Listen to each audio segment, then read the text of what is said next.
Well, hello everyone. Hope you're doing well. And as always, thank you so much for joining us for our online message this weekend. And again, as always, if you are out of town, thank you for watching this and hope you're having a great time. If you're not feeling well, we hope you bounce back. And I hope that we're all able to be together as soon as possible. When it comes to announcements, or we should say opportunities, we have Monday night Equip class. We've got 3 more left for the month of May. We're going to do debatable topics. So Monday, this week, May 4th, is going to be, is war ever justified? So we're going to look at that. Obviously, we have a war going on right now. So we're going to talk about, is war ever justified in the biblical worldview? So come join us for that. Wednesday night is Prayer House from 7 to 8.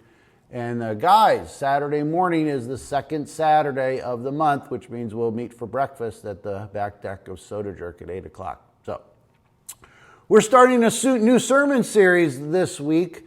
Now that spring is here, people are planting flowers, they're planting vegetables. And when they do that, they hope that the roots go deep. And so the plants that they put in the ground will actually grow flowers or fruit or vegetables, I should say. So we are going to talk a little bit about this month, how do we grow deeper roots? As much as we'd like to see plants grow deeper roots, how much more important is it for us to grow deeper roots? And we're going to look this weekend at growing deeper roots when it comes to our worship. All right, how do we worship? So when it comes to the word worship, let's just jump right into it. It's not a do you worship, it's a what do you worship. You are born to worship, all right? Now, we're going to go through quite a bit of evidence of that here in just a moment. But the question isn't do you, it's what do you worship. So here's a definition of worship that might work for us. Worship is the act of showing profound devotion, honor, reverence toward a deity or object, often involving prayer, rituals, or communal ceremonies. It stems from the Old English word worthiness, meaning to ascribe worth to something or someone. Broadly, it means to admire or love someone or something intensely. So key aspects, again, the origin also derived from this worthship idea. It's a reverential response of creation to the glory of God, adoring with the heart, the mind, and the will, or our desires. As a religious practice, it can include formal actions, attending church, singing, praying, kneeling. Some religions actually hit themselves, they flog themselves as an act of worship. These act as a service or performed obedience to a higher power. So someone could do these things. They could do an act of service. They can have a performed obedience to a higher power, but is their heart really involved in it? That's the tricky part, the key part. It's about devotion and admiration. It implies intense love, respect, or commitment. It can be applied non-religiously. You might say something like her parents worship her, okay? Like we can worship all kinds of things and people. So what do Americans worship? I looked it up. And I guess my question is, which ones can you relate to, or which ones are maybe a draw on you? Many Americans, including those who identify as non-religiously affiliated, they're not connected to any religion, often treat secular aspects of life with a devotion similar to religious worship, okay? These idols may include money, political ideology, celebrity, like fame, fitness, or health. So let's take a closer look. Materialism, money. Obviously, that's going to be probably at the top of the list. The pursuit of money and material possessions is often seen as a top priority and can easily become an idol to people. Technology and social media, the digital services, entertainment, think about TV, movies, video games, capture significant attention and devotion. All right, you can see people have devotion to current cultural things. Fitness and well-being, that's a good thing, but group activities like exercise, classes, aerobics, yoga, meditation often acts as substitutes for church communities. Politics and social causes, this is a big one. Intense devotion to political figures or ideologies or social movements can function as a core belief system. We see that played out pretty much every day. What is your first allegiance to, the church or to politics? And a lot of people have put their allegiance to a political party even over their family. We see that with great sadness. Organizations that provide community, self-help skills, and chances to serve. Self-improvement groups, community service groups, like even the volunteer fire department, which again is a good thing. There's even so-called secular churches like the Sunday Assembly. I never heard about them, that they say on their website. We are a network of secular, non-religious community who gather to celebrate this one life we know we have. We're a global movement of wonder and good. So even they see the need to worship something. Again, see it in sports. Professional and college sports command a deep loyalty, often involving rituals. They might not think of them as religious rituals, but gatherings. I remember when we were meeting at the middle school, it'd be Sunday morning, and we're driving in to set up church at the middle school, and the fields are already filled with sports teams, kids out there getting ready to play soccer or field hockey on a Sunday morning as we're setting up. And there's certainly a devotion to that. Other common everyday behaviors that are often elevated or worshiped: comfort, having an easy life; fun, having entertainment, dinners out, vacations; physical pleasures, food or sex; and again, work, a success or achievement. Many of these lifestyle pursuits act as spiritual substitutes, providing emotional fulfillment without traditional religious doctrine. So sometimes people go to church in all kinds of different places. So here's your question. Why all this worldly worship talk and this long explanation? We spent a little bit more time than normal going through our kind of an introduction. My answer to us is to prove that we are born to worship someone, but God, unfortunately, has been replaced by things and things to do. So we look around at culture today and we still see people worshiping, but not worshiping God. They're showing devotion to all kinds of things. Romans 1:25 puts it like this: they exchanged the truth of God for a lie and worshiped and served what has been created instead of the Creator. Okay? But we gather this weekend to worship God because creation declares that we do so.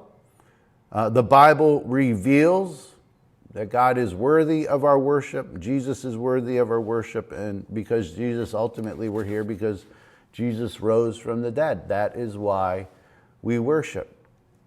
So again, our sermon series, Growing Deeper Roots at DRC, we're going to talk this weekend about growing in our worship. How do we grow in our worship? That's not a really easy answer because that word worship, showing worth to things, is kind of an elusive idea. So the question that I want everybody to ponder this weekend is, how do we move from an outward expression of worship to the inner transformation of our heart? How does what we do when we worship actually transform and change us? That's our challenge this morning. So we're going to start off with Psalm 100, verses 1 through 2. It is a plea, is an appeal to worship. It says, shout for joy to the Lord, all the earth.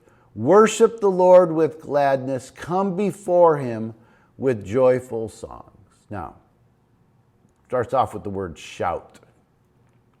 We are, for the most part, in our church, white, educated, respected, and quite restrained Americans. We don't shout. Okay? We don't shout in church. Now we shout at sports, but we don't shout in church. So I don't bring up the sports thing to make anybody feel guilty, but we have to be careful. What does it reveal about our hearts? Let me forget about the word shouting. What does a lack of enthusiasm about our faith reveal about our hearts? What keeps you from shouting? As a side note, heaven might look quite different than you think it does. There might be more shouting and enthusiasm in heaven than we're used to here in church. The next part of this verse is all the earth. This is a global thing. This is also not just global, but public. God is the rightful king of all nations, everyone, not just those who follow him. And again, it's public, it's not hidden. Jesus said, don't hide your light under a basket. So worship is for the world and it is to be public. It says here, worship the Lord with gladness. Our attitude matters. Gladness. Worship the Lord with gladness. Other words for gladness include happiness, joy, cheerfulness, delight. I was listening to a podcast this week. They were interviewing John Stossel. Some of you may know him. He's a media figure, did a lot of Consumer Report things. I've always appreciated John Stossel. And the interviewer asked him what he thought about God, and he said he was pretty agnostic about it. And he said this was maybe sad. He said, I was raised in a church, but there just wasn't a lot of happiness there, or something to that effect. And even as a kid, his church left this impression on him that people were not happy. People were not joyful, and maybe that has played a role in his spiritual conclusions that he's made. So the question is, if we are to worship the Lord with gladness, why are you not glad? Okay, this is kind of a diagnostic question. Or why are you not gladder or more glad than you are? And the last phrase I wanted to look at in this Psalm 100 passage is, come before him. We must make the effort, a movement toward God. Now, people who are going to be here this morning, on Sunday morning, they've made an effort to be here, but to worship, and even if we worship for 24 minutes or they're in church for an hour and 15 minutes, worship needs to be more than just a Sunday effort. It has to be a weekday effort as well. So there's a challenge in that. How do we worship God the other 6 days of the week? And then Colossians 3:16 has something to say about worship. It says, worship in truth and with community. Let the word of Christ dwell in you richly, teaching and admonishing one another in all wisdom, singing psalms and hymns and spiritual songs with thankfulness in your hearts to God. Again, we see that idea of being thankful or with gladness. Let the word of Christ dwell in you richly. That's an interesting word, isn't it? Don't force. God enables, we could say, the rich inhabitation, the occupancy of truth in us. Worship starts with the word of Christ, the gospel filling the believer's life. It goes on to say, teaching and admonishing one another, singing psalms and hymns and spiritual songs. Unlike private worship or private study, you could say, this verse focuses on community. Worship is described as a way to encourage, teach, or even warn one another. It shares and spreads theological truth that strengthens the church community of individuals. So something happens when we worship together. As much as we need to worship alone the other 6 days of the week in some form or fashion, it's important that we worship together in a community with thankfulness, again, in your hearts to God. It's a heart-centered outward act. Must be paired with an inward state of thankfulness, if you will. So again, we're supposed to worship with gladness. Why are you not glad? We're supposed to worship with thankfulness. Why are you not thankful or more thankful? Again, it's a little bit of a diagnostic question. Colossians 3:16 also captures actually two kinds of worship. This may be some new unfamiliar verbiage and ground for you. It captures two kinds of worship, what we could describe as vertical worship and horizontal worship. Let the word of Christ dwell in you, teaching and admonishing one another. That's the horizontal part. Singing to God, that's the vertical. So what is vertical and horizontal worship? These two terms each describe the primary orientation and or the direction of our worship. Is our worship vertical? We're singing to God. Or is it horizontal? We're here to encourage one another. Now, what's really important is that we need to recognize we need both. Both are important. Both vertical and horizontal worship are important. All right, so let's take a deep dive, closer look to the vertical worship. This is worship that's directed to God. It's God-directed, oriented upward, if you will, toward God. The primary audience is God himself, not the congregation around us. The characteristics, the lyrics, again, address God directly. You are holy, or Lord, we exalt you, okay? How great thou art is a vertical worship song. The goal of vertical worship is adoration, reverence, and a communion with God. It's less concerned with whether the music connects with people emotionally.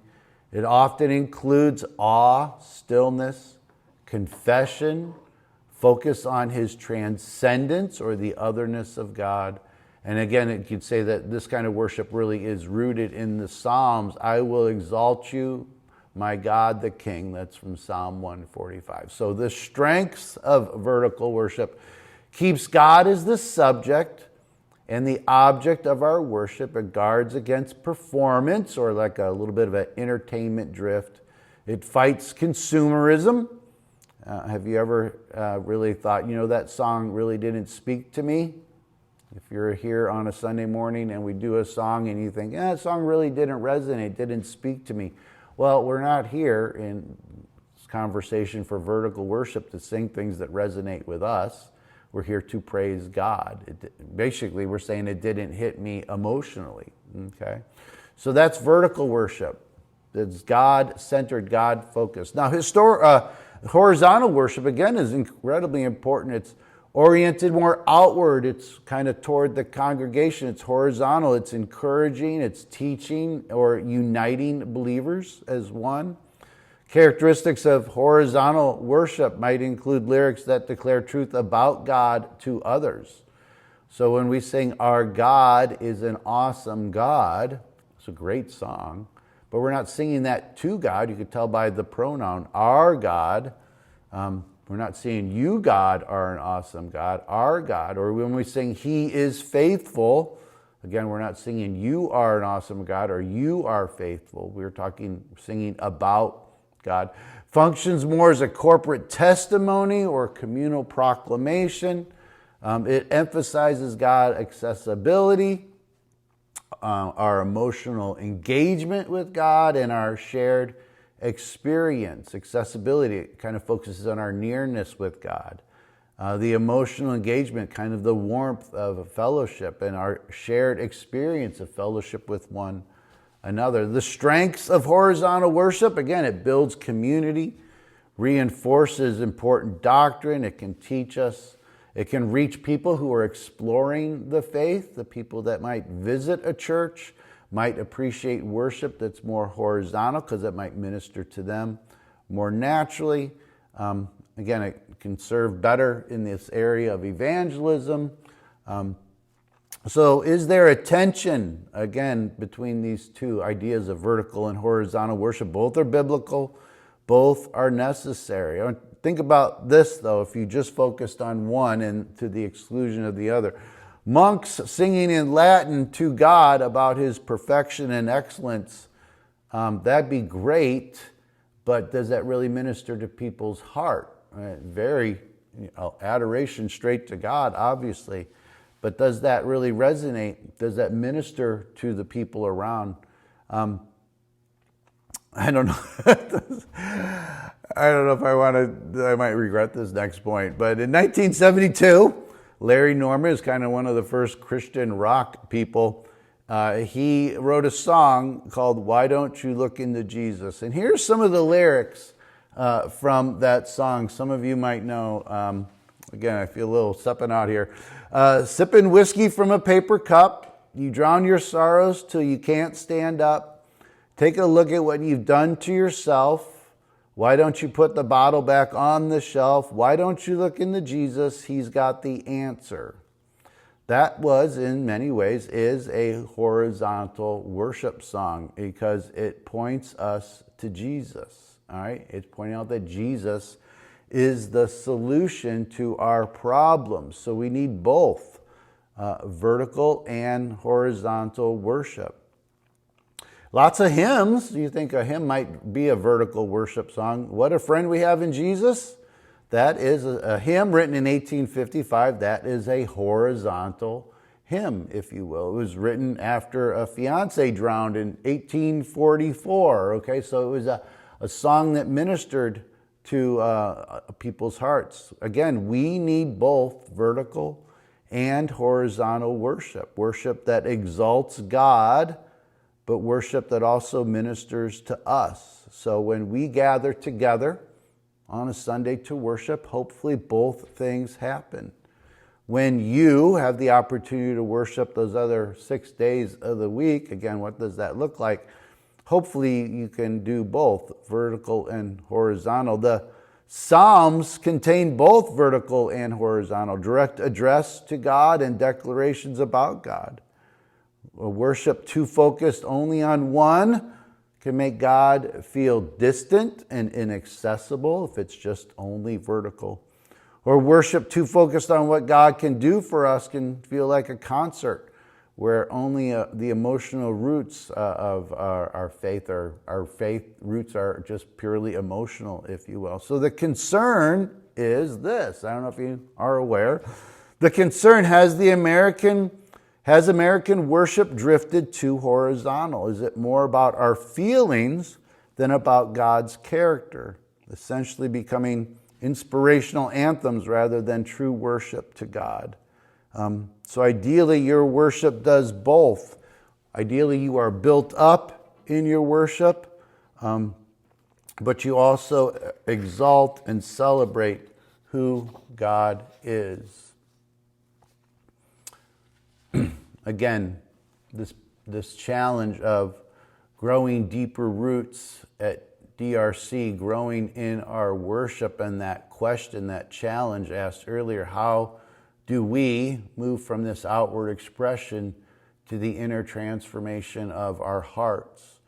The answer might be found in really pondering some of these questions. So here's the first one. What things in this world compete with God for your worship?